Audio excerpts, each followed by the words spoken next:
¿Qué es esto? Mirá cómo está. Que dicen cómo le va, si arrancamos. Gran programa tenemos por delante, como cada noche en la pantalla América. Acá se debate de todo, con todos y por supuesto con ustedes que están del otro lado, en todas partes de la República Argentina. Ya conoces el hashtag numeral miércoles intratable. Ahí está. Buenas noches a todos. Buenas noches. Buenas noches. Por estar, Buenas. Muchos temas, pero vamos a arrancar por el primer informe que tiene que ver con la tensión entre el gobierno argentino y boliviano por cuestiones de salud pública.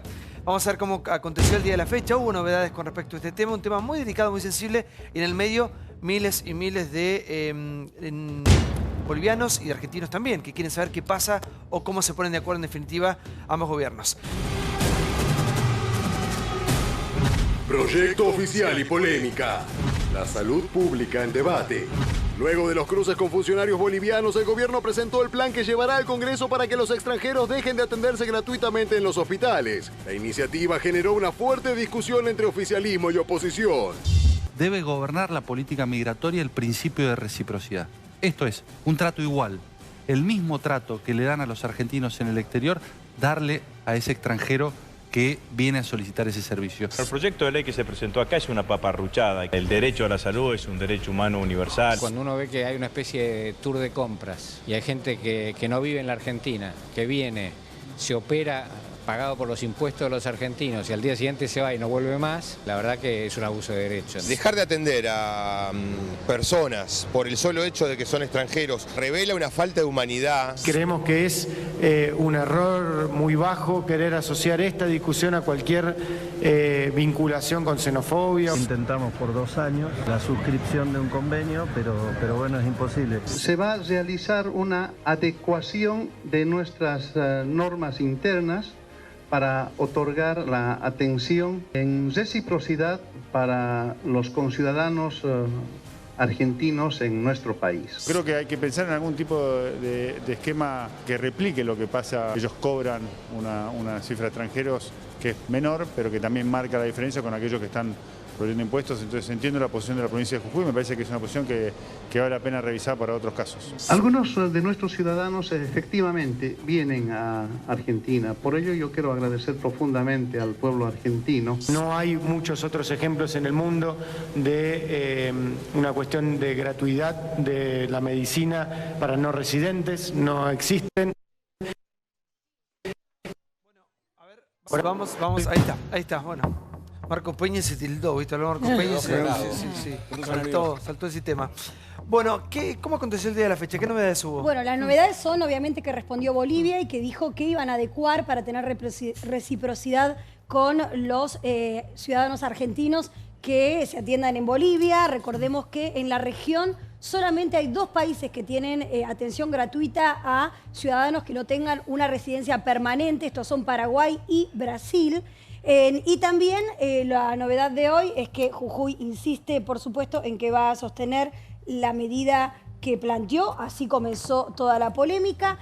Según el gobernador, entre el 7 y el 10% de los ciudadanos, de las personas que se atienden en hospitales públicos de la provincia son extranjeros. Todas las provincias de frontera apoyan el proyecto que se presentó y que también hablaba el informe de Luis Petri. Y esa reciprocidad de la que habla no tiene que ver únicamente con esto que interpretó Bolivia, que es que los argentinos vayamos y que podamos ser asistidos, sino con que haya algún tipo de compensación, dice así, con esa palabra, en el proyecto de ley que se va a tratar después en el Congreso, de compensación por los tratamientos que son de residentes, no residentes de los permanentes, sino transitorios de países limítrofes en Argentina. Compensaciones puede ser que el Estado pague a la Argentina y no el paciente. Así debería ser, ¿no? Sí. Paulo. De Estado a Estado. En el día de hoy se conocieron algún tipo de cifra, por ejemplo, porque como dice María Julia, es clave. Uno va, tiene un problema, un accidente, lo asisten. Eso sería lo lógico. Igualmente los números entre algunos países, por la gran cantidad por ejemplo, de hermanos bolivianos que viven en la Argentina, hay una descompensación entre los que vivimos en Bolivia y los que viven de Bolivia en la Argentina. En el Garrahan, por ejemplo, totalmente gratuito y por la altísima eficiencia y la calidad, y en tratamientos muy complejos, como puede ser un trasplante hepático, por año se atienden a 2.300 extranjeros. Cero costo. Cero costo. Lo que también tenemos que entender que por las políticas económicas de los últimos años en la Argentina, nosotros como país estamos económicamente con crecimiento inferior a lo que es Bolivia, a lo que es Paraguay, a lo que es Chile, a lo que es Uruguay, a lo que es Brasil. O sea, no somos un país rico como, y las provincias limítrofes, ni hablar la situación económica que tienen, como para andar derrochando dinero. Estamos peor económicamente que todos los países. Tenemos más pobres. Mira, estos indicadores a mí me parece que van a quizás servir para reflexionar respecto de qué tenemos que hacer con este tema. Por ejemplo, los datos de pobreza en Chile son, pero para envidiar, porque son del 11.7% y de la indigencia 3.5%. Por ejemplo, Uruguay tiene alrededor de 10% de pobreza. Nosotros en la Argentina estamos hablando de indicadores del 30%. En Bolivia Evo Morales logró bajar la pobreza a cifras inferiores al 37%. De modo que la verdad, hoy la Argentina, conociendo los indicadores de los países de la región que en estos últimos 10, 12 años pudieron mejorar la situación de las clases más postergadas, está en una situación muy complicada. A ver, Norma es presidenta de la Federación de Bolivianos en la Argentina. ¿Cómo le va, Norma? Buenas noches.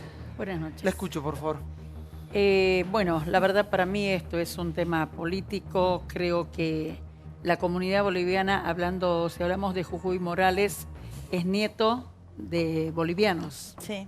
Primero. Segundo lugar, la construcción de este país lo hacemos los bolivianos desde nuestro lugar con diferentes trabajos que realizamos. Tercer lugar, para mí creo que esto va a repercutir más allá de que haya tratativas de gobierno a gobierno. Ya estamos siendo, digamos, discriminados, como en el Hospital Piñero hoy a la mañana. Hay un grupo de gente que decían los bolivianos no le van a atender porque no se van a su país. Y recordándole con el tema del indoamericano, también en esa época los bolivianos hemos sufrido, donde nos decían de los colectivos que nos bajáramos. Estos bolivianos, y no somos todos los bolivianos las cosas malas que hacemos. Creo yo desde mi lugar. No, que no hacen nada malo. A ver, la verdad que la comunidad boliviana que ha llegado a la Argentina, una enorme cantidad de inmigración, son trabajadores muy respetados por toda la sociedad argentina, por su capacidad de trabajo, por los respetuosos y realmente eso no está en discusión. Ni siquiera está en discusión que las personas, es decir, los ciudadanos que llegan aquí desde los países limítrofes estén complicados individualmente. Es un tema de los gobiernos. Igual varias cosas. Primero que la comunidad boliviana es una de las tantas comunidades que está en nuestro país y a la Argentina la construimos entre todos, no solamente los bolivianos, la construimos los argentinos con todas las colectividades que se han ido sumando. Primero eso. Segundo, ¿se tiene alguna denuncia para hacer? Ayer estuvo una médica cirujana de un hospital público y le pidió encarecidamente que se haga una denuncia para hacer, que vayan y la hagan con respecto a la no atención a algún tipo de ciudadano, en este caso boliviano, porque parece que nuestra salud pública es la envidia de muchos países por cómo funciona, básicamente por el capital humano, ¿no? Médicos, enfermeras que dejan su vida ahí. Y tercero, me parece que está bueno que se debatan estas cosas para sincerar algunas cuestiones. Claro, sin hipocresía. Para sincerar. Y voy a un punto, me parece que acá los que tienen que llegar a un acuerdo son los gobiernos. Acá no pueden quedar... Exacto. Sí, Estado. Pero ¿para qué tenemos un especialista acá? ¿Cómo te va, Adrián? Buenas noches. ¿Cómo te va? ¿Bien? ¿Todo bien? ¿Cuál es la verdad de todo esto? ¿Cuál es la verdad de la medicina, de la salud pública en la República Argentina? Y si está en condiciones de seguir asimilando y afrontando estos gastos desorbitantes, ¿no? Bien, te cuento. Yo trabajé en el Hospital Fernández, quiero contar a todo el mundo, 6 años, y hemos recibido pacientes de todos lados. O sea, no solamente de países limítrofes, sino también de Europa y de otros lugares que tuvieron algún problemita acá y se atendieron en el Hospital Fernández, por ejemplo. Yo dudo seriamente que un médico se haya negado a atender a alguien de otra nacionalidad. Eso no está dentro del juramento hipocrático y seriamente lo puedo defender, ya que todo paciente que llega a un hospital se atiende. O sea, hasta que no haya algo en contra de eso.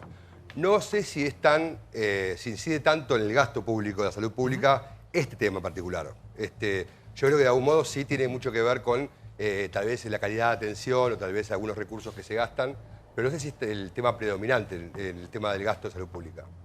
Sí. De hecho, lo que se está tratando es de fijar una cápita, es decir, un monto para que bolivianos que se atiendan aquí, paraguayos que se atiendan aquí, porque la idea es hacer un intercambio con todas las comunidades, no está dedicado a Bolivia. El punto es que el presidente ayer salió muy duro, por eso hoy estamos entrando, pero la idea del gobierno es avanzar en hacer intercambios, no solo en salud, sino también en educación. ¿Cuál es la idea? La idea es que los estados, como dice Santiago, hagan acuerdos como existen en otro tipo de compensaciones como es jubilación. Por ejemplo, los inmigrantes que trabajan acá y están en blanco tienen descuentos previsionales, pero por ahí el destino final no es quedarse aquí. Entonces hay acuerdos de intercambio para que esos montos que se le descontó acá se giren al país donde quiera vivir los usos. Pero en educación yo ahí podría un reparo. García, buenas noches. ¿Cómo le va? Lo escucho, por favor. Y analizar estas cosas en este esquema, digamos, de costo-beneficio y de país pobre que necesita que lo financien de afuera, me parece que es un planteo falso, digamos. Como bien dice la gente del Fernández, que trabajó tantos años, hay un horario para atender. La gente atiende en un horario y cobra lo mismo en ese horario si el que es atendido es italiano, boliviano, panameño o jujeño. Yo no creo que haya mayores costos, para nada. Creo que forma parte del costo, digamos, de la salud, que es un ejemplo en el mundo. Hace poco Jorge Rachid asistió a una conferencia de ministros de salud en África y cuando terminó de explicar el modelo Carrillo, que es el modelo que impera en la Argentina, se levantó, cuando se inició la rueda de consultas, se levantó un ministro de uno de los países africanos y le dijo: doctor Rachid, por fin llega Ramón Carrillo al África. Nosotros tenemos un modelo, digamos, de atención que es un modelo humanitario. Toda persona que está acá, para nosotros es sagrada y si tiene algo, la actitud de los profesionales de la salud es atenderlo y resolverlo. En la película Zico, Michael Moore muestra cómo es el modelo de salud en Estados Unidos.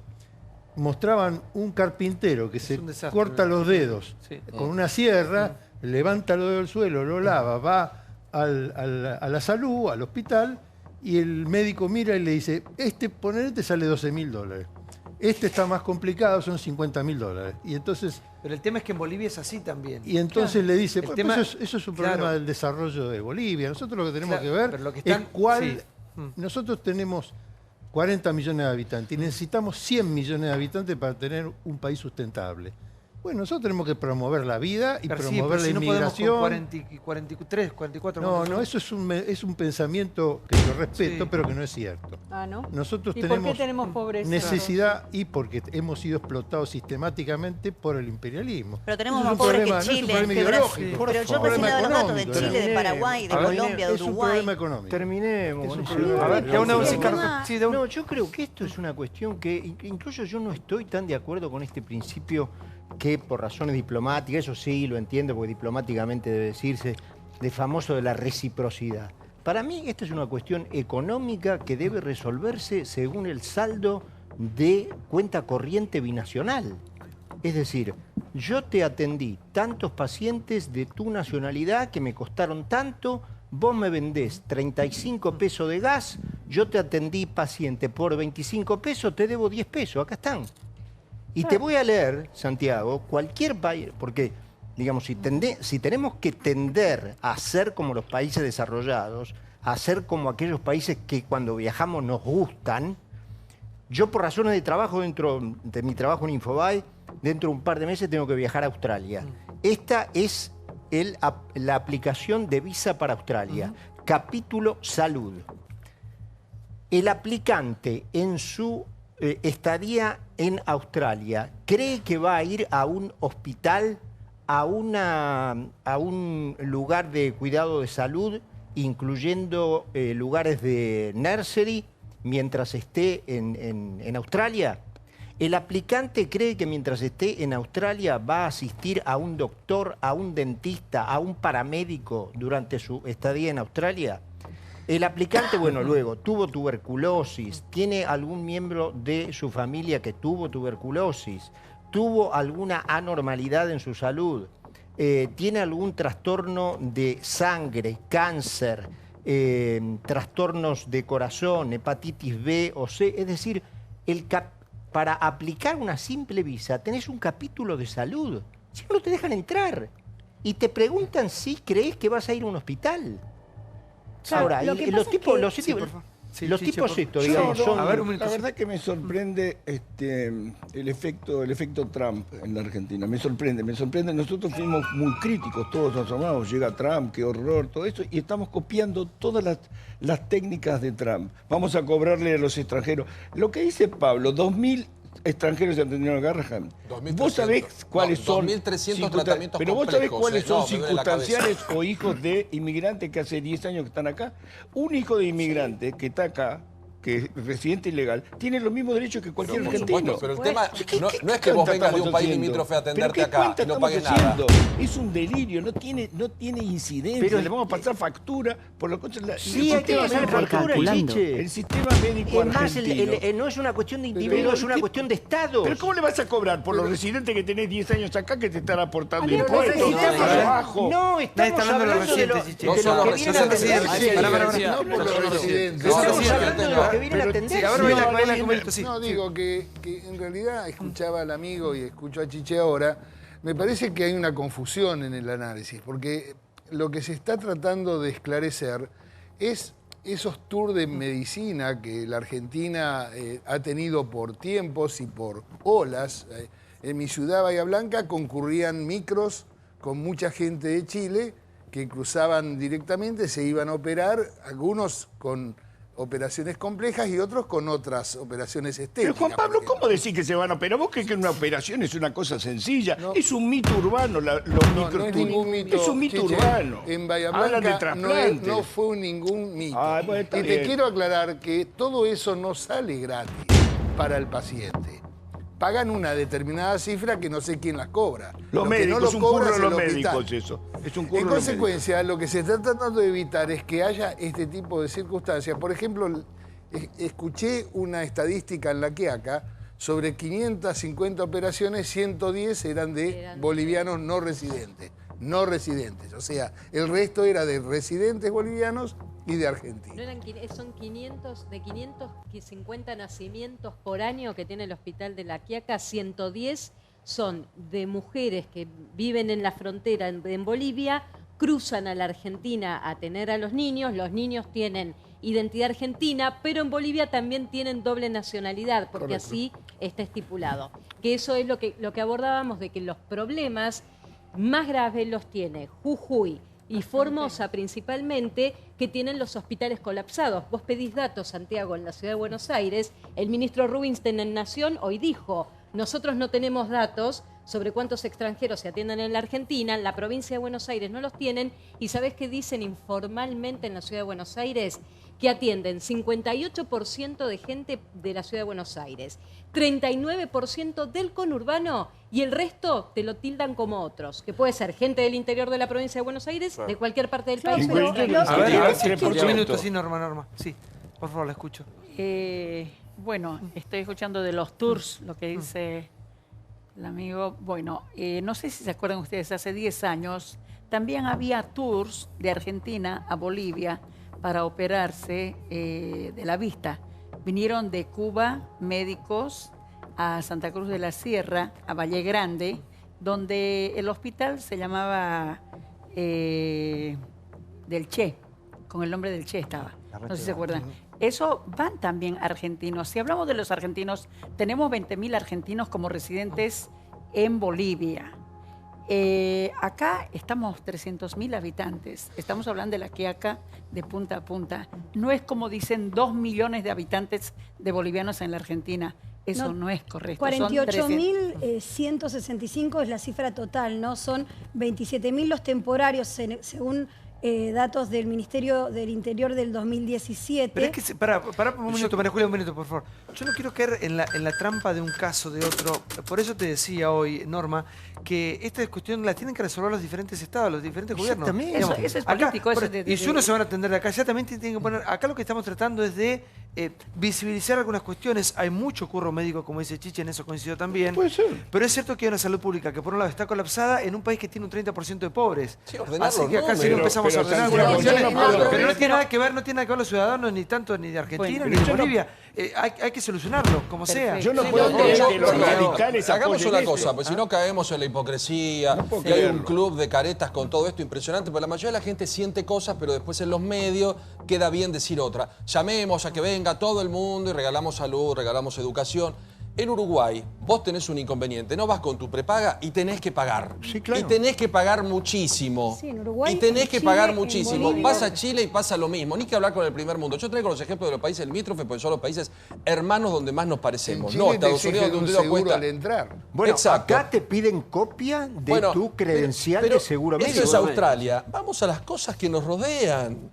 No seamos tan hipócritas o tan generosos que ya parecemos Bolucci. Australia estaba con nosotros Si yo ahí. voy a Bolivia, Norma, y tengo un Maripaso a accidente, principio de pago. siglo. Tuvimos un argentino en Perú, un chico que casi se muere, que lo trataron muy, muy mal. Y su familia se volvió loca para tratar de traerlo a la Argentina, para tratar de estabilizarlo, porque uno realmente dice, che, qué frialdad. Ante una emergencia, primero se resuelve y después vemos quién paga, si interviene a alguien o le dan una mano. Entonces me parece que las reglas son el caso claras. Cerati No es también, ni pero- abusarnos nosotros de ustedes, ni que ustedes crean que aquí todo es gratis. Se llama Lo equidad. compensamos, compramos gas, lo descontamos. A ver, sin sí, necesidad. Minuto, sí, Norma, por favor. Yo creo que no Sí. es todo gratis. No. El boliviano vive acá, paga sus impuestos, No, es de eso. por lo Obvio. tanto se está atendiendo. No Yo la de los vivo residentes, 40 no. años No, no, y no, me no. estoy No, atendiendo. el residente no, el residente tiene los mismos, tienen los perdón, mismos aclaremos derechos esto que porque si no nosotros, parecemos obvio. locos. El residente, Norma, Santiago. el A ver, residente pero ya sí, tiene está no los se claro. entiende, no se entiende.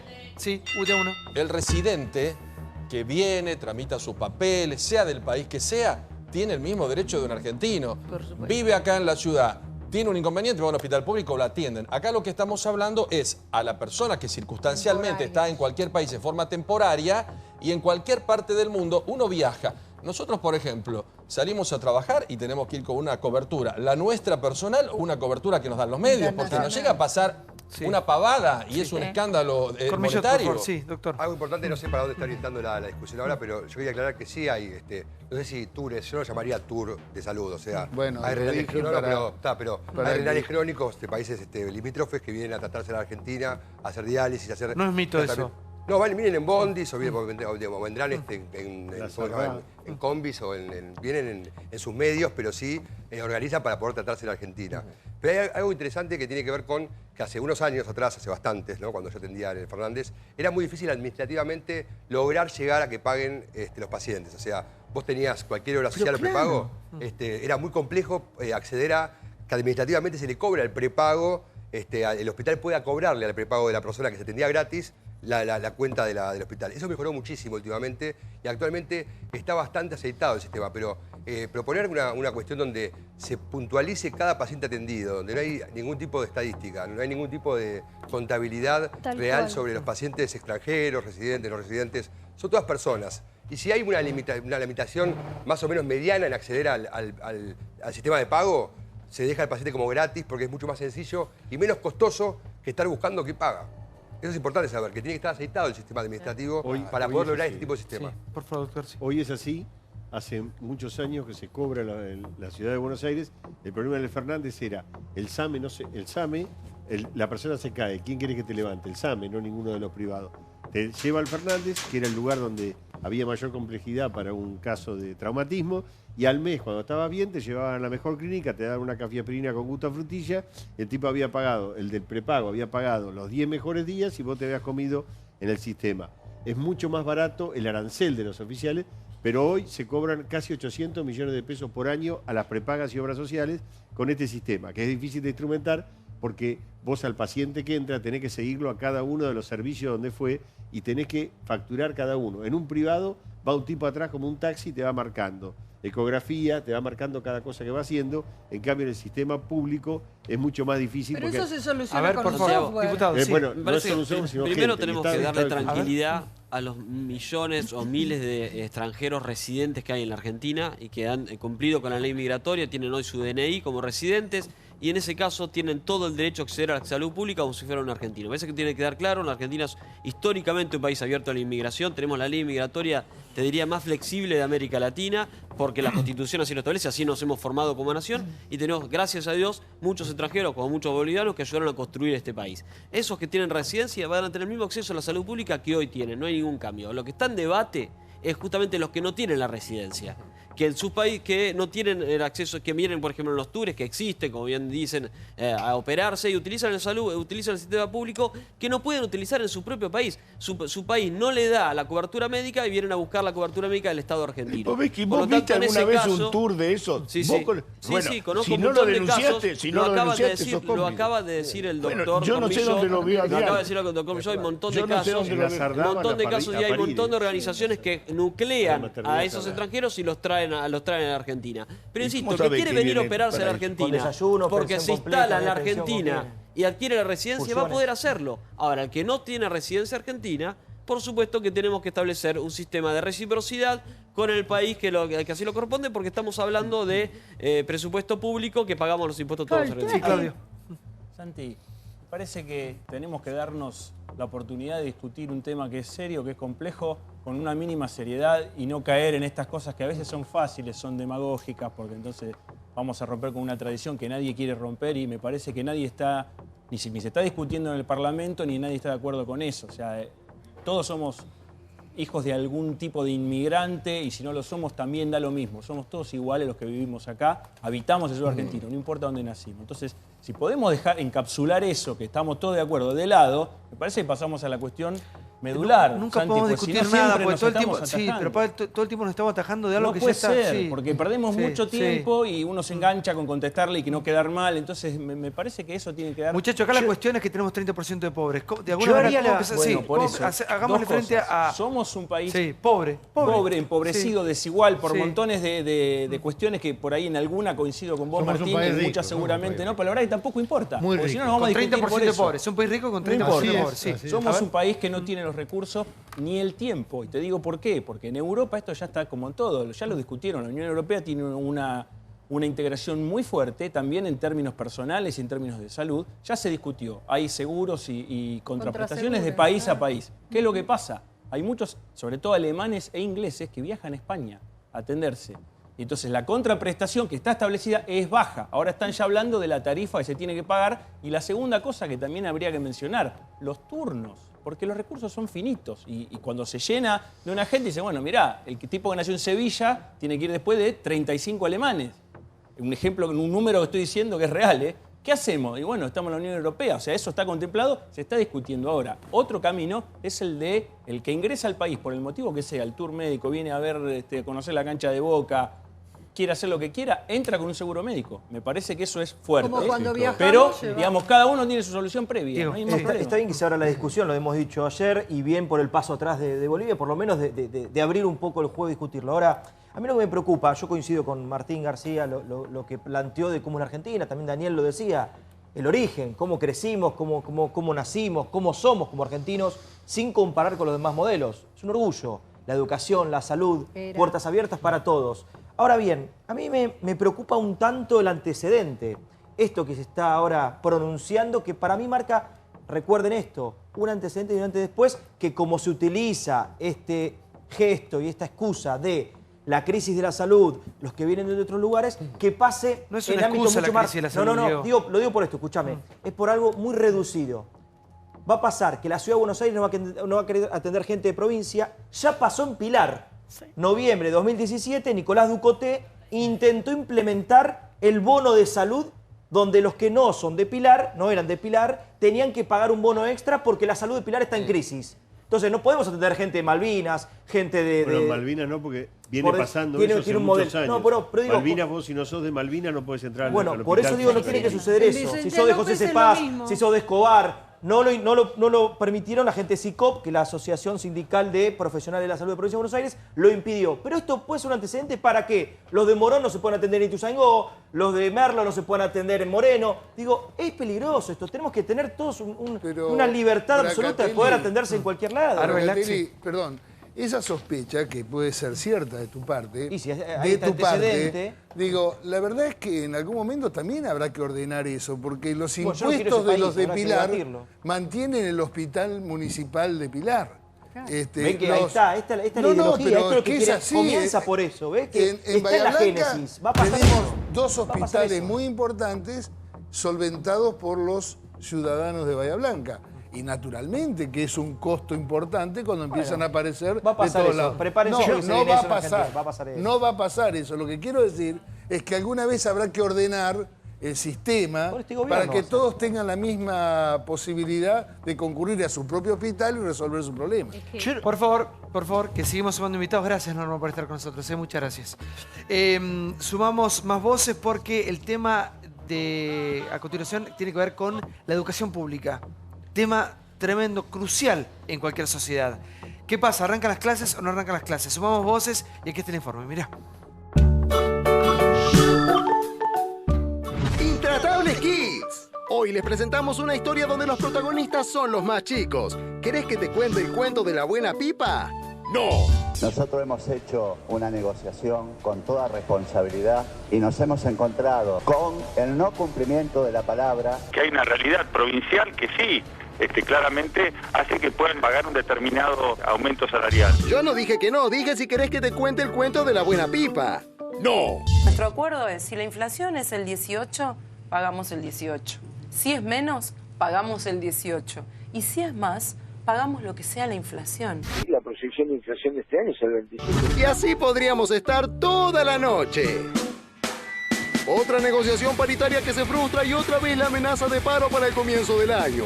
A esta altura el cuento de niños se convirtió en una historia de terror. Docente versus gobierno. El cuento de la buena pipa.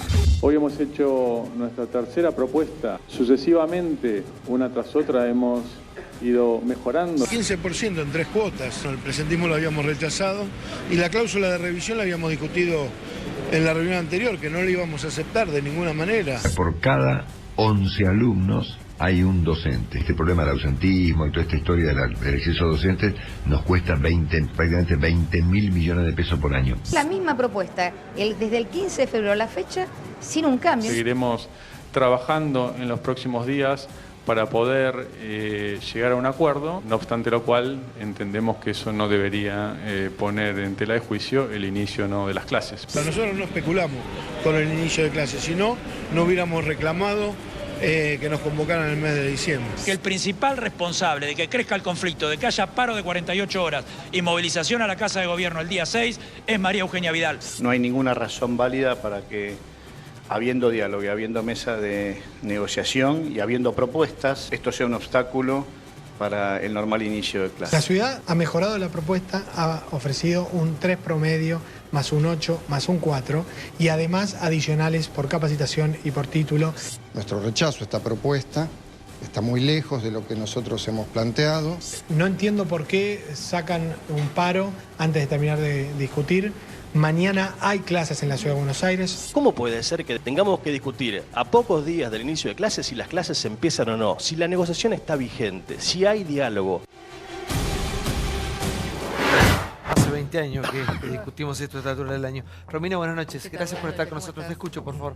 Bueno, mira, claro, el gobierno ha alargado enormemente, el gobierno de la provincia de Buenos Aires, pero también del resto del país, empezando por el gobierno nacional que eliminó el debate salarial en la paritaria nacional, desligándose de toda la parte financiera que le tocaría para cubrir los salarios, que es el incentivo, el fondo de compensación salarial para las provincias más pobres, estiró hasta último momento la negociación y lógicamente ahora pretende que aceptemos una rebaja del poder adquisitivo.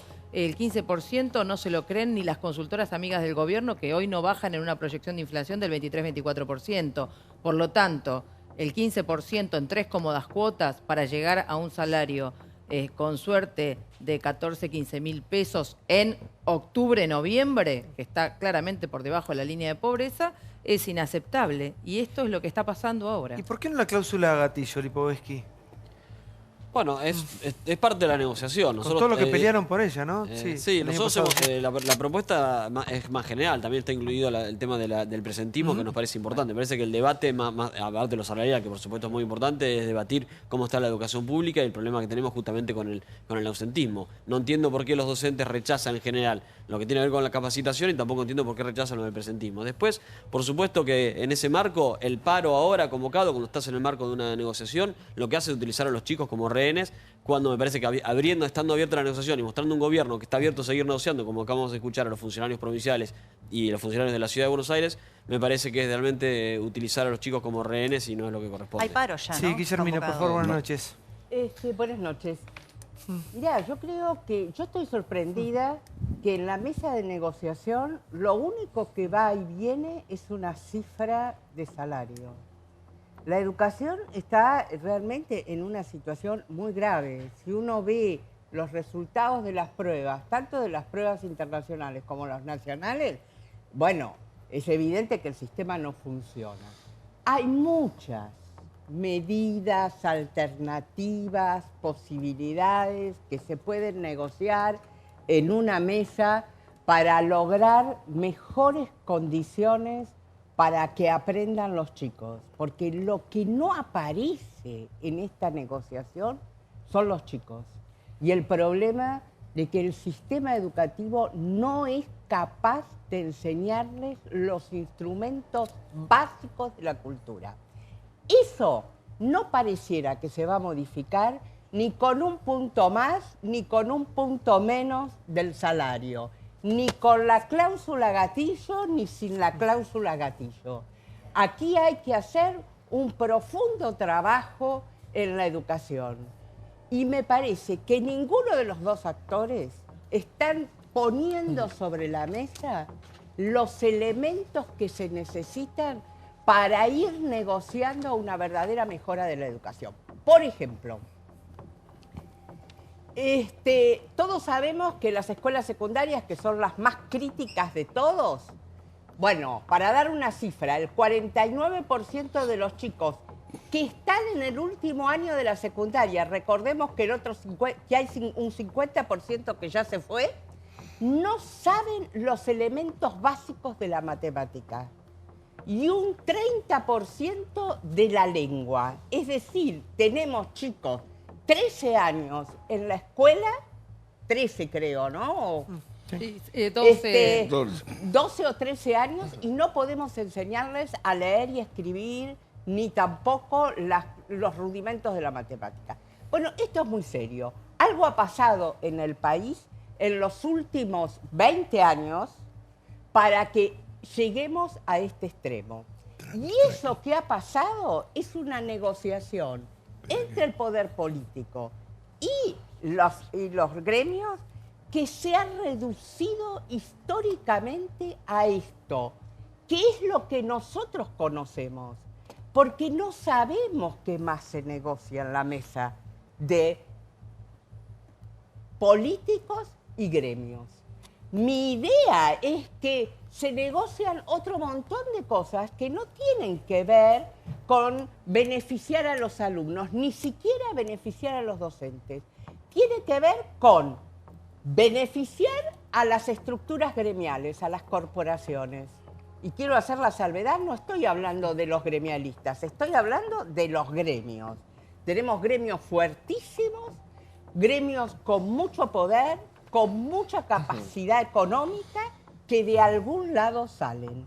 Y por otro lado, a cambio de esto, no se le exige al poder político que se tomen otras medidas que son necesarias para mejorar la educación. Mira, lo que ha venido pasando hace más de 20 años son las sucesivas reformas y contrarreformas educativas que han venido implementando los distintos gobiernos, porque quiero recordar que los docentes no decidimos la política educativa. Es más, la padecemos y la denunciamos cuando entendemos que va a deteriorar el sistema educativo. Venimos padeciendo la fragmentación y provincialización del sistema y por el contrario reclamamos que vuelva a nacionalizarse el sistema educativo para reconstruir esto que ha quedado en estas condiciones. Y el ausentismo, Romina, no nos perjudica el tema del ausentismo. ¿Me permites una idea porque es importante? Sí.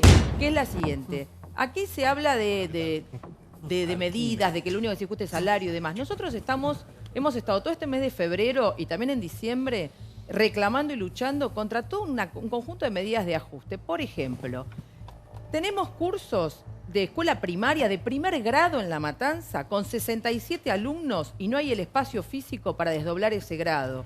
Tenemos cantidad de salas de jardín sin el nombramiento o la autorización de sus maestros y sus preceptores. En materia de infraestructura no ocurrió absolutamente nada a pesar de los compromisos, porque el gobierno de la provincia, en lugar de ponerse a construir, se dedicó a despedir a los trabajadores que tenían que realizar eso, que son los de la web. Entonces tenemos una política de ajuste brutal sobre la educación y se pretende reducir el debate hacia un docente. Cuando está enfermo, falta. Son 20.000 millones de pesos. A ver, vamos a poner los números también. Obviamente es un aspecto nada más y todo es un tema a mirar en la educación. Pero según los datos oficiales del Ministerio, por ejemplo, el año pasado solamente se gastaron 20.000 millones de pesos en el tema del ausentismo docente. Entonces, la idea, por ejemplo, cuando se hace la negociación salarial, es discutir el plus por presentismo. ¿Por qué ustedes se oponen? ¿No crees que hay que revisar este tema de las carpetas médicas? Mira, por varias cosas. Primero, para el que no sabe, le informamos que las licencias por enfermedad, por ejemplo, en la provincia de Buenos Aires, hace muchos años que las controla una empresa privada. No es que uno va con un certificado y certifica los días que estuvo enfermo, sino que lo controla una empresa privada que, por ejemplo, María Eugenia Vidal había dicho que le iba a quitar la concesión y terminó volviéndole a dar nuevamente la contratación a la misma empresa, que no logra ni resolver los problemas de las estadísticas ni del ausentismo, y lo que también hace es maltratar a los docentes y mandar una buena cantidad a trabajar enfermos, lo cual está mal y produce un montón de otros problemas. Entonces, el ausentismo lo controla una empresa. Si el gobierno considera que esa empresa no va, que modifique. Ahora, de hecho, implementó una app que es un desastre, que hace que todo el tiempo haya problemas. Cuando empiecen las clases, esto va a ser una calamidad, porque no funciona correctamente. Entonces, nosotros lo que venimos planteando es que acá, para disminuir, por ejemplo, unas ciertas causas del ausentismo, tendríamos que empezar porque el salario alcance y la gente no tenga que trabajar tres turnos, por ejemplo, que eso obviamente deteriora, y tendríamos por seguir que el control del ausentismo se haga en el hospital público con un departamento especial de salud laboral para los docentes, que pueda hacer las estadísticas y sepa por qué se enferman los docentes. Pero Romina, perdón, y entonces más allá, atacar las causas, ¿se entiende? Para evitar que la gente más allá se de eso, enferme. los números son un escándalo. Año 2017 en la provincia de Buenos Aires, 100.000 licencias. Las clases se abrieron el 14 de febrero, las clases para empezar ahora, 14 de febrero, hoy que es 28. ¿Qué hacen los maestros? Tienen que ir, poner en orden las clases, prepararse. En tan solo 14 días, 19.000 pedidos de licencia. O tenemos maestros que lamentablemente andan con muchos problemas de salud, o tenemos un sistema, como bien vos planteás, que genera dudas, porque un solo médico, que ahora está investigado por la justicia, liberó 107 recetas para determinar que hay 107 personas que no pueden trabajar. Entonces, seamos sinceros, la verdad que hoy tener que estar controlando presentismo en todo lo que es el Estado es una falta de respeto, en este caso para los chicos, porque un chico no puede tener un maestro titular, un suplente del suplente y un suplente del suplente. Es un país con 30% de pobreza. Cuando lo entendamos, estaremos fijando normas más claras. No podemos estar vigilando, va, no va. Sería interesante saber, por ejemplo, qué porcentaje de esas licencias que el gobierno dice, porque nadie pudo cotejar nada porque solo son cifras que manejan ellos.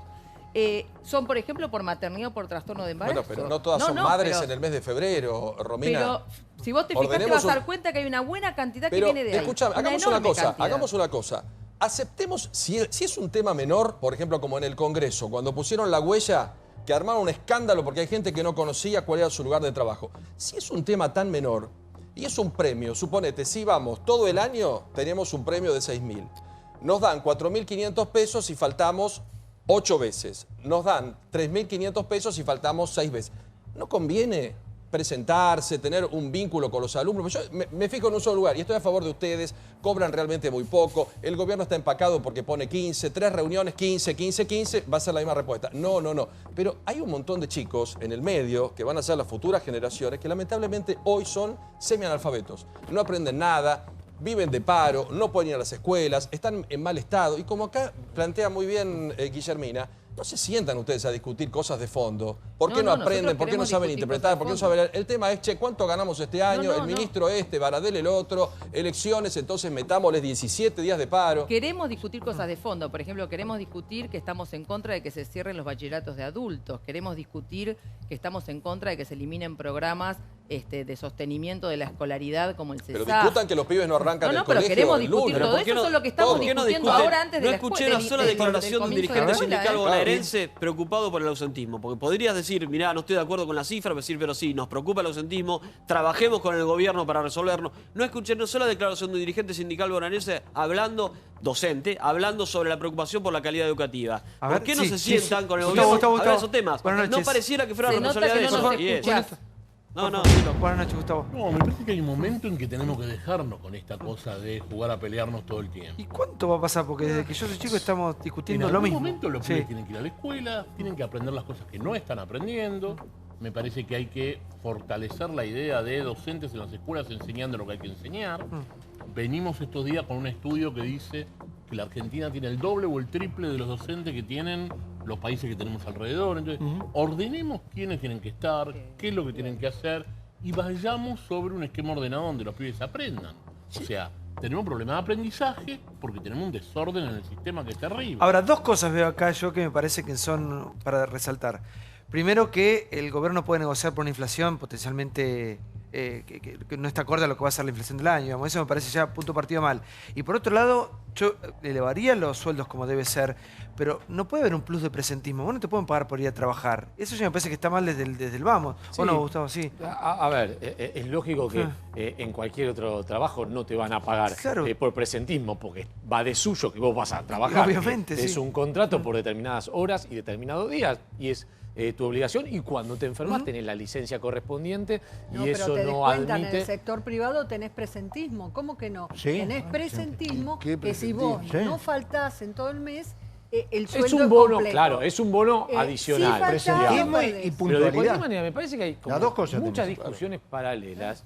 Y acá tenemos dos problemas básicos. Primero, yo creo que el ausentismo docente no solo es un tema económico como lo está planteando el gobierno, que lo es, un tema económico si las cifras son reales. Del PLA está diciendo que ya no conoce las cifras. Pero además hay una especie, digamos, es un problema educativo, no solo económico. Porque el vínculo, yo tengo hijos en edad escolar, el vínculo que un chico tiene con su maestro de grado, si le cambian, como le ha ocurrido alguna vez a mi hijo, 4 maestros a lo largo del año, y se deteriora mucho la calidad educativa, porque la calidad educativa va también con la calidad afectiva que entabla con el maestro. Ahora, yo también tengo amigos docentes, como debemos tener la mayoría, y me parece que la primera frustración de que los chicos no aprendan también viene del docente. Digo, hay algún punto en donde tenemos que llegar a algo de contacto entre el salario, que es cierto está bajísimo, pero también la discusión de la calidad educativa y cómo hacemos para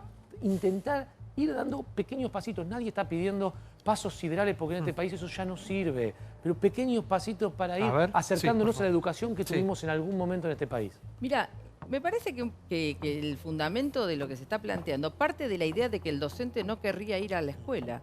Y el docente que ha decidido ser docente sabe que va a pasar por una enorme cantidad de vicisitudes, que es la que pasamos cotidianamente. Desde cómo llegamos a la escuela, hasta en qué condiciones encontramos el edificio, hasta las condiciones en las que llegan nuestros alumnos. Los docentes queremos tener una continuidad en nuestro trabajo, porque además nos preocupamos enormemente por el resultado de nuestro trabajo en los aprendizajes. Mira, algo está fallando. La mayoría de los docentes estamos comprometidos en eso. Y les quiero decir que acá hay una situación que es muy seria, que es que los gobiernos, que cada uno que viene inventa algo diferente, se laven las manos de lo que pasa en educación y le endosen la responsabilidad a los docentes. Yo te quiero dar un ejemplo de lo que pasó en la provincia de Buenos Aires. El gobierno anunció durante enero que iba a cesar a los docentes que no tenían título. Y colocó la idea de que, bueno, tiene que haber docentes con título. Por supuesto, dijimos desde los docentes. Lógicamente, siempre es mejor que haya alguien que trabajó y que estudió la carrera docente. Sin embargo, dijimos, lo que les va a pasar es que no hay esa cantidad de docentes con título, porque si ingresan los estudiantes o los profesionales, es porque no hay docente con título para cubrir esa oferta. ¿Qué tuvo que hacer el gobierno ahora, después de habernos tenido todo el verano con la vicisitud de que un montón de gente cesaba en sus trabajos? Tuvo que mantenerlos, porque ¿sabés qué es lo que pasa? No hay la cantidad de docentes con títulos, se dieron cuenta, pero sin embargo están cerrando los profesorados y no hay la oferta de capacitación para que un profesional, un técnico, que está dando materias en la escuela técnica y talleres, que no existe la carrera para eso, pueda tener el tramo pedagógico. Entonces, en lugar de hablar de que sobran docentes, tendremos que ver qué está pasando, que justamente en lugar de cerrar profesorado, lo que hay que hacer es mantener. Un minuto, por favor, un minuto. Le quiero hacer una pregunta a Romina. Romina, ¿cómo hacer para arrancar las clases? Porque es un derecho de los chicos. Un día de clases que se pierde, no se recupera nunca más. ¿Cómo hacer? Bueno, lo que tendría que hacer el gobierno es plantear reuniones 2 veces al día con propuestas que sean diferentes, claramente, porque estas reuniones tendrían que haber empezado en noviembre. Está firmado la paritaria y recién las reuniones empezaron avanzado febrero. Entonces, si el gobierno quiere llegar a discutir todas estas cosas, tiene que dar marcha atrás con los ceses de las jubilaciones de oficio, tiene que ver cómo va a garantizar un plan de infraestructura, tiene que ver cómo va a garantizar que no haya chicos con 67 chicos en un primer grado en Virrey del Pino, sino que garantiza ver qué va a hacer para que realmente haya al menos 30 y pico en cada grado. Charlemos cómo resolvemos eso. No se puede resolver todo en 10 días. Romina, si mañana todo el verano. llaman. Pero si mañana lo llaman. A ver, se sientan a discutir, los gremios van todos los días. No hay problema, van todos los días. Digo, yo no podría negociar con Romina, porque es un discurso que contradice todas las cifras, lo que sabemos que pasa en el sistema. Tal cual. Las cifras están diciendo que tenemos han avanzado un 20% la cantidad de docentes mientras ha bajado el número de alumnos. No es cierto. Habrá la alguna proporción ocasión, de 10. Por favor, sí, habrá alguna situación donde haya 60 docentes, 60 alumnos, pero en general las cosas no son así. Cuando se habla de que se cierran los profesorados, sabemos que hay profesorados que mantienen todo un plantel docente para tener 4 alumnos. Se discutieron las escuelas del Tigre. Resulta que allí había escuelas con todo un plantel que tenían 6 alumnos.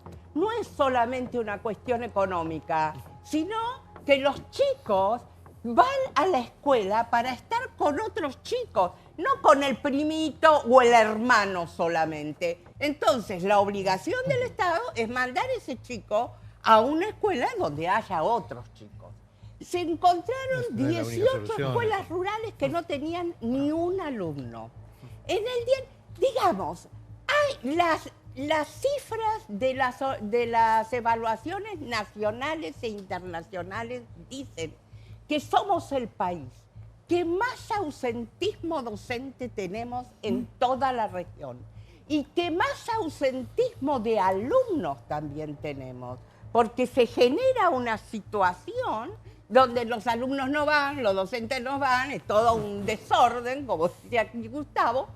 Entonces, yo digo, ¿cómo se discute negando la realidad? A ver, sí. Mira, 2 cosas. Primero, como justamente la educación no se puede manejar con un Excel, porque la educación no es a ver la tabla de rendimiento, sino que la educación tiene que ver con procesos sociales, educativos, cognitivos, de todo tipo. Quiero decirle que cuando quisieron cerrar las 10 escuelas en las Islas del Tigre, resulta que ahora tuvieron que retroceder en el cierre de 8. ¿Por qué? Porque resulta que después de que los padres, los alumnos, los docentes se movilizaron, el gobierno tuvo que entrar a los chicos de un canal a un montón de kilómetros para el otro lado, porque no es así de sencillo. Entonces tuvieron que retroceder en el cierre de 8. O sea que quiere decir que el famoso Excel no les dio resultado, porque se chocaron ¿con qué? Con la realidad. Entonces, yo en lugar de que sigan hablando de estadísticas que no tienen un correlato con la realidad en la mayor parte de los casos, los invito a que vengan, yo los invito, vengan conmigo a recorrer La Matanza, les puedo mostrar todas las escuelas donde no entra un alfiler, no hablemos ya de un alumno más. Y sin embargo seguimos esperando la construcción de las nuevas escuelas. Pero Romina, tenés razón, pero si mañana el ministro llega, porque yo entiendo algo, nos sentamos y hablamos de 1000 cosas, de las aulas, de los chicos de la isla, mil problemas.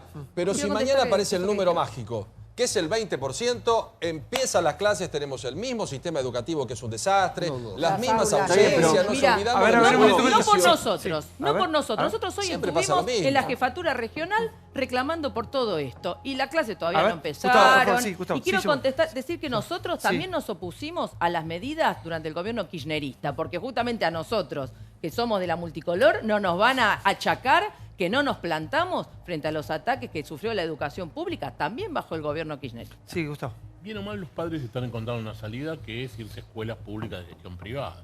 Lo que pasa es que es terrible que esta sociedad no pueda encontrar una salida en el Estado y le diga, mira, anda a pagar una cuota porque en el Estado no vas a encontrar salida. No, el tema es el futuro de la educación, ¿no? ¿Qué va a pasar si seguimos así año tras año? Teniendo un sistema que tiene dos veredas. Claro. Una donde van los pibes de escuelas públicas de gestión privada, otra donde van los pibes de gestión pública estatal. Entonces, me parece que esta idea de a los padres le damos una sola salida es un mal modelo. Me parece que tenemos que buscar algún camino solo. Este déjà vu de las quejas, la verdad yo lo escuché todos los años. Me parece que algo está intentando ordenar el gobierno y que debería haber un poco de flexibilidad de los dos lados, porque yo creo que en el fondo... Lo que no puedo permitir, Gustavo, son más los chicos sin ir a clase. No, claro. Es una locura. Santiago. Un minuto. Es una locura. Es una locura. Es de una gravedad tremenda, ¿no? No la vemos ahora, pero ya la vamos a ver. O la estamos viendo y la vamos a ver en el futuro cercano. Es un mundo adulto que no hace nada, que ve que los pibes se están embromando y todos miramos y comentamos y discutimos, pero la verdad es que los pibes se están embromando. Y además se puede... Sí, a ver un minuto, sí, Martín, por favor. No, yo lo que no entiendo es por qué en esta discusión, tanto del tema inmigratorio de los bolivianos como del tema de la educación, partimos de un lugar donde no se habla de todos los miles de millones de dólares que se le permite a las corporaciones y a los sectores pudientes del país sacarlo afuera y que no esté dispuesto para financiar todas las necesidades del país. Me parece una locura acotar la discusión a la pobreza que queda después que se llevaron toda la plata afuera. Me parece que tenemos que poner toda esa plata que está afuera, traerla y entonces volver a discutir. La Argentina tiene 65.000 normas impositivas. Son 26 tomos de la editorial La Ley, que es conocida por todos, que tiene una, digamos, división impuestos. De esa edición, 26 tomos son para impuestos nada más. Pobre los ricos, pobre los ricos. 65.000 normas impositivas. Una asociación de defensa de los Estados ricos. Unidos, que es el primer país de la Tierra y que tiene $65.000 de ingreso medio per cápita, tiene 4 impuestos. Nosotros, que estamos en el puesto 55 y tenemos con toda la furia $17.000, tenemos 96 impuestos. ¿Y usted cree que no hay todavía recursos suficientes? Estados Unidos no paga aguinaldo, no paga vacaciones, más recursos no paga a la actividad privada, que es la única productiva, para seguir pagando no paga licencia por enfermedad. A ver si María Julia. Sí. No, Romina, yo quería preguntarte qué puntaje le pondrías vos a la educación y si crees que toda la culpa del puntaje que le falte para llegar al 10 es de las políticas del gobierno nacional o si los docentes tienen algún grado de responsabilidad sobre la educación o sobre los resultados educativos. Mirá, yo creo que el sistema educativo obviamente tiene enormes problemas. Yo no lo pondría por arriba de 7. Ahora, el problema es que a la vez que tenemos todas estas dificultades, también quiero decir que en las escuelas pasan cosas muy importantes. Pasan muy buenas cosas en las escuelas. Muy buenas cosas. Porque a la vez que se miden algunas pautas de fracaso escolar, también quiero decir que hay millones de chicos que aprenden, que avanzan, que después luego van a la universidad, aún con las dificultades que hay. Pero los docentes somos muy críticos de nuestra actividad, muy críticos, muy críticos. Los debates en las salas de profesores sobre los problemas que tenemos para, por ejemplo, que un grupo avance, que un grupo responda y demás, son enormes, son el tema. Y lo vemos en la preocupación cuando los maestros, sin ningún plus por capacitación, sino porque queremos hacerlo, se llenan los cursos, los buenos cursos, no el negocio de los cursos privados, sino los buenos cursos. Por ejemplo, en el primer ciclo para el desarrollo de la lectoescritura, se llenan porque los maestros que tienen que resolver esos problemas, se encuentran con dificultades, tienen enormes ganas y necesidades Romina, de una perdóname. capacitación real. Sí, y lo hacen. Y la gente va los sábados a cursos. Bueno, no y le está demás. saliendo. Entonces, Romina, hay un nivel claro. de crítica y de le está reflexión sobre saliendo la mal. teoría muy importante. El tema Claro. es que Pero se dan los permanentemente cursos vivimos y los el chicos castigo. No, pero no es el Pero castigo, hay Romina, algo pero más. perdóname, Los Romina. chicos no aprenden. ¿Qué pasa? O sea, Claro, digo, porque no si van a aprenden. los No todos cursos... los chicos no aprenden. No, muchachos. sé que no todos, pero convengamos que hay un creciente deterioro en la calidad y en el lógico. resultado final de lo que es un chico egresado de una escuela pública. ¿No? Y de las privadas también, porque el deterioro es de conjunto. Pero vos tenés la modificación de los planes de estudio. Cuando nosotros denunciamos lo que iba a pasar con todo el proceso de primarización de la escuela secundaria como resultado de la Ley Federal de Educación, de la fragmentación de los planes educativos en las provincias y de la modificación de los planes de estudio. ¿Y ahora qué ¿Quiénes hacemos? fuimos los que pusimos Romina, el acento ¿qué ahí? hacemos de ahora? Los Santiago. docentes Romina, los pusimos. para adelante, ¿qué algo? hacemos? Sí. Porque el problema Bueno. es que los chicos que no aprenden hoy van a ser ignorantes y van a ser pobres porque no van a tener herramientas para salir adelante. Para adelante. Entonces, no hablemos del pasado, ya sabemos que es un desastre. ¿Qué hacemos de ahora en más? Y todos los actores tienen que ser responsables. El gobierno desde ya, pero también los que ejercen como docentes, los que ejercen como médicos, los que ejercemos en medios de comunicación, porque si no le tiramos la pelota al gobierno, es culpa del gobierno de turno y nunca avanzamos. Para adelante. Hay que garantizar la educación inicial, que por más que los gobiernos sucesivos hablan, después no construyen ni un jardín, que es lo que viene pasando. Hay que garantizar que haya las escuelas que se necesitan en todos lados, que hoy no está garantizado y tenemos en algunas escuelas esta sobrepoblación de alumnos. Necesitamos reforzar que el docente no tenga que trabajar 2 y 3 cargos, sino que en lo posible trabaje 1 y se dedique exclusivamente a ese grupo de alumnos. Y tenemos que reforzar nuevamente un proceso de nacionalización del sistema educativo para que terminemos con las sucesivas crisis en las provincias que va girando. Vos tenés cada año una provincia que estalló su sistema educativo. Entonces, por ejemplo, como Santa Cruz un año, podemos seguir citando, Salta otro, Corrientes otro, podemos ir girando porque la rueda va girando y siempre estalla alguna.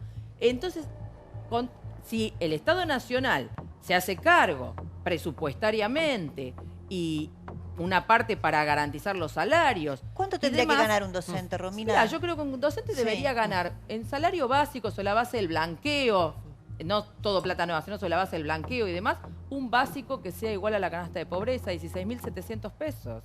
El salario básico. La de jornada simple, ¿no? A ver, un minuto.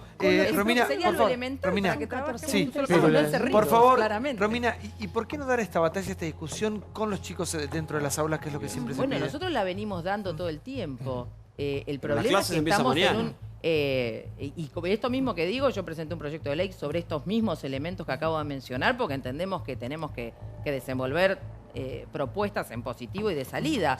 Pero justamente el tema es que acá el gobierno nos quiere colocar en una situación completamente extorsiva. Vuelvo a insistir, esta discusión se tenía que abrir en noviembre y estaba firmado por María Eugenia Vidal esto, no se nos ocurrió a nosotros y no estuvo esa reunión. Entonces ahora pretenden que en 48 horas aceptemos ciertas cláusulas que luego también sabemos que no las van a cumplir, porque la cláusula de revisión no la cumplió en el 2016, no la cumplió Scioli todas las veces que la firmó, o sea, para ser claros. Entonces, nos quieren poner entre la espada y la pared y nosotros no podemos aceptar eso, porque yo después me pregunto las las consecuencias cosas, todo el año, no solo Sí. nosotros, sino las consecuencias Acá del muchos de acá funcionamiento de las somos hijos de maestra, casi todos tenemos familiares somos muchos productos de la educación pública. Uno se pregunta, o cuando yo era chico por lo menos, hasta mirá lo que te voy a decir, no estaba bien visto ir a colegio privado, no estaba bien visto. Claro. Y uno se pregunta, ¿no? ¿Qué pasó con nuestra educación? Que siempre fue... Aparte, la escuela es todo, Guillermina. A ver, yo vengo con este llave, Gustavo. Bueno, la casa y la escuela es como... Sin duda la escuela no solamente está pasando por una situación muy crítica, porque pasan todas estas cosas, que creo que hay una situación en la escuela, porque si no, que impide que los chicos aprendan. No puedo creer que un chico esté 13 años en la escuela y no aprenda a leer y escribir y no aprenda matemáticas. Hay además situaciones, por eso me sorprende que en el discurso de Romina no haya ninguna alusión a lo pedagógico. uno de los problemas centrales de la educación hoy es que el mundo ha cambiado y la escuela no cambia y tiene dificultades para cambiar. De manera que hay hoy una discusión sobre lo pedagógico, cómo, qué chico tenemos que formar para el futuro, y resulta que cuando vos te enfrentás a alguien, conversás con alguien que viene de los gremios, su único discurso es cuánto ganás, si el edificio está bien o está mal. Yo creo que hay que tener un buen edificio, sin duda, pero si hay más chicos o menos chicos, no están ni enterados que muchas de las innovaciones en el mundo tienen que ver con aumentar el número de chicos en un aula y poner más docentes. De eso no están ni enterados, porque no están ni enterados de aquello que le pasa al chico que tienen ahí. Que está ahí en la escuela. Por eso, los gremios no representan a los docentes. Porque si bien hay un grupo importante de docentes que dejan pasar los chicos, porque si no fuera eso, no veo que lleguen a 7º grado sin saber leer y escribir, hay otro que hace un esfuerzo. Y los gremios, y que están desesperados frente a chicos que no saben cómo enseñarlos. A ver si, por favor. Mira, no, te das cuenta que el diagnóstico es que los docentes somos todos burros, irresponsables, no nos interesa nada y no sabemos nada. Resulta que vamos todos los días a la escuela y desarrollamos el acto educativo, resulta que no sabemos nada. Entonces, esta es la fundamentación por la cual creen que los funcionarios nos pueden maltratar todo el tiempo. Y pueden estar todo el tiempo haciendo declaraciones, diciendo barbaridades, armando un estado, digamos, de comprensión de problemas que no es la realidad. Entonces, yo que trabajo en la escuela, porque sigo trabajando en la escuela, a pesar de que dirijo un sindicato muy importante y a pesar de que ahora también soy diputada nacional, pero sigo yendo a la escuela a trabajar. ¿Qué disciplina? Porque no conocemos. ¿De qué disciplina? Yo soy profesora de historia. Entonces, y lo sigo haciendo. Sin embargo, entendemos que en la escuela hay un montón de dificultades. Por ejemplo, las dificultades de aprendizaje se deben solamente a cómo se enseña o tienen que ver con un contexto. Cuando a la escuela los chicos llegan en las condiciones de vulnerabilidad social que llegan, ¿están en las mismas condiciones que un chico que no tiene ninguna dificultad? No son las mismas condiciones. Es tan importante que arranquen las clases, ¿no? Sí, por favor. En la provincia de Buenos Aires, la mitad de los docentes no está afiliado a ningún sindicato. Romina representa la minoría de un sindicato que es una minoría dentro de la minoría de los que sí están afiliados. Yo le quisiera decir a la gente y a los docentes, pongámosle fe a que la mayoría de los docentes va a ir a trabajar. Yo creo que los padres se tienen que ocupar más de esto, que los padres se tienen que ocupar de las escuelas de sus hijos. Me parece que hay reclamos para tomar, pero hay muchas cosas para mirar en positivo. Y yo lo que le diría a la gente es, los pibes tienen que ir a la escuela, los maestros les dirían, no se dejen guiar por consignas generales, vayan y hagan su trabajo, y me parece que es la única manera de salir. Pero si nos quedamos todos en el rosario de problemas, no salimos más. Sí, a ver. Algún día tenemos que intentar. Doctor, sí. Romina dice que tiene 3 trabajos simultáneos y después le pide a los docentes que tengan un solo cargo. Digamos, hay una contradicción, porque digo, vos seguís ejerciendo tu cargo mientras sos diputada y sos secretaria general de un sindicato, y decís que los docentes tienen que tener un solo cargo para no tener que andar saltando en 3 cargos diferentes como los que vos tenés. Y el segundo tema que encuentro como contradicción grave es que en ningún momento hablas de evaluación. Hablamos de capacitación, pero no de evaluación. Y para saber si es verdad lo que dice la señora Guillermina, hay que saber si los docentes no necesitan una evaluación. Una evaluación cada 5 años es, junto con la capacitación, creo que es la otra cara de la capacitación. Y nadie habla de eso. Todo el mundo habla de los problemas de salario. La cláusula gatillo es una barbaridad. La cláusula gatillo históricamente dispara inflación. ¿Por qué? Porque si suben todos los salarios, y está claro que el gobierno, cuando no le quiere dar la cláusula gatillo y baja el 15, está achicando o está parando la inflación con el bolsillo de los trabajadores. Esto es una realidad. No, tampoco la tendrían que negar. Eso está mal que lo neguemos. Pero sí a los docentes les también falta... son responsables de la inflación. Martín, usted dijo recién que el problema era que el problema de la plata que se llevaban afuera y se olvida de la que se afanaron los kirchneristas. Usted, mira, si el problema fuera la que se llevaron afuera, usted debiera haber empezado por la que se afanaron los kirchneristas, la que tiraron los bolsos del convento. Cuando lo demuestre la justicia, podemos seguir hablando. Usted no vio el video de cómo tiraban es todo verso. Pero que la plata, ¿usted no cree que era? ¿Usted cree como mi abuela que creía que no habían ido a la luna porque decía que era una filmación? ¿Usted cuando vio los bolsos que tiraban, no lo vio eso? Eso es una escena que se montó. Es un verso. ¿Usted cree que va a haber López es un actor? Es un verso. Para que el tipo tirara eso ahí, eso es un verso. Es un verso. ¿Por qué no usted aparece dice que López era un actor? Si hubiera habido una coima, ¿por qué no aparece el que la puso? ¿No será Calcaterra el que la puso? Claro, tiene que denunciar el que está preso. No abre la boca. A ver, chicos.